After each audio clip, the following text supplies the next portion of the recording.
आप सरकार की एक ही है खूबी, आप सरकार की एक ही है खूबी, पूरी तरह से ये भ्रष्टाचार में है डूबी। आप जानते हैं भारतीय जनता पार्टी ने इस मंच से और जो हमारी प्रदेश इकाई है उसने पुरजोर तरीके से अरविंद केजरीवाल जी का भ्रष्टाचार जो है उसको उजागर किया है। जनता की आवाज बनके, चाहे वो आबकारी घोटाला हो, चाहे वो क्लासरूम घोटाला हो, और आज डीटीसी की जो बसेस हैं उसमें भी एलजी महोदय ने सीबीआई जांच की सिफारिश को स्वीकार करके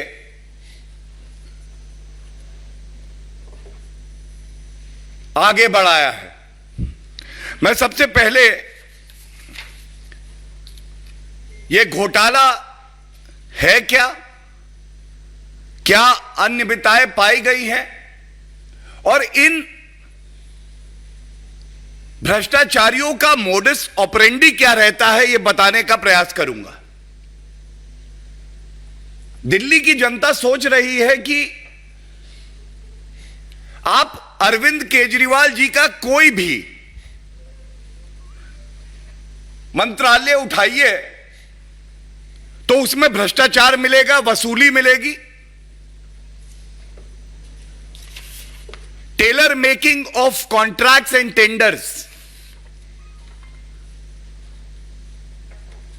ऐसा निविदा बनाओ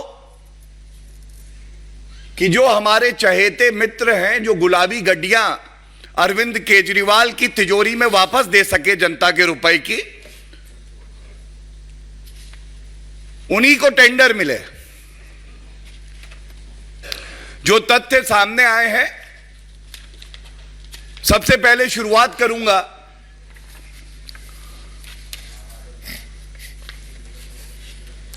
अरविंद केजरीवाल जी जब चुनाव दिल्ली का लड़े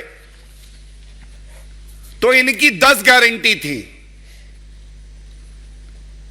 आज यह कहना गलत नहीं होगा, अरविंद केजरीवाल पर्याय बन गए हैं भ्रष्टाचार का, लूट खसोट का।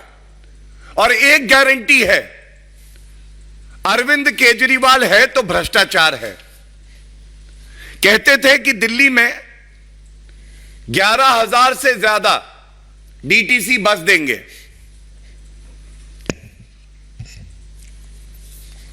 दिल्ली की जनता उम्मीद लगा के इंतजार करती रही, बस तो नहीं आई, लेकिन जो मामला सामने आया है 1,000 लो फ्लोर बसेस का है और इसमें तमाम इर्रेगुलरिटीज हुई हैं।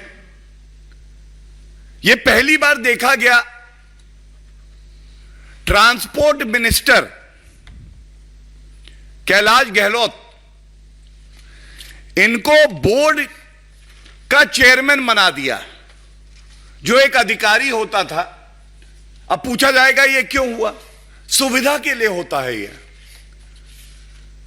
अगर अरविंद केजरीवाल का मंत्री रहेगा तो कानून को ताक पे रखते हुए जैसा अरविंद केजरीवाल बताएंगे वैसी ही शर्तें रखी जाएंगी निविदा में, वही व्यक्ति का चयन होगा, उसके बाद वसूली होगी, रुपया घूम के अरविंद केजरीवाल की तिजोरी में आ जाएगा। तो पहली अनियमितता तो यह थी। और जनता को भटकाने के लिए ऐसा प्रतीत हो कि सब बड़ा ही पारदर्शी तरीके से हो रहा है, एक कंसल्टेंट जरूर बना देते हैं। इस मामले में भी एक संस्था है DIMTS, इसको कंसल्टेंट बनाया। विचित्र बात यह है कि इस कंसल्टेंट ने कंसल्टेशन जो किया वो ये किया कि कैसे वसूली का रुपया, ये काला धन, गुलाबी गड्डियां अरविंद केजरीवाल तक पहुंच जाएं और भ्रष्टाचार पूरा हो जाए। जो L1 था, बड़ी ही प्रतिष्ठित कंपनी थी,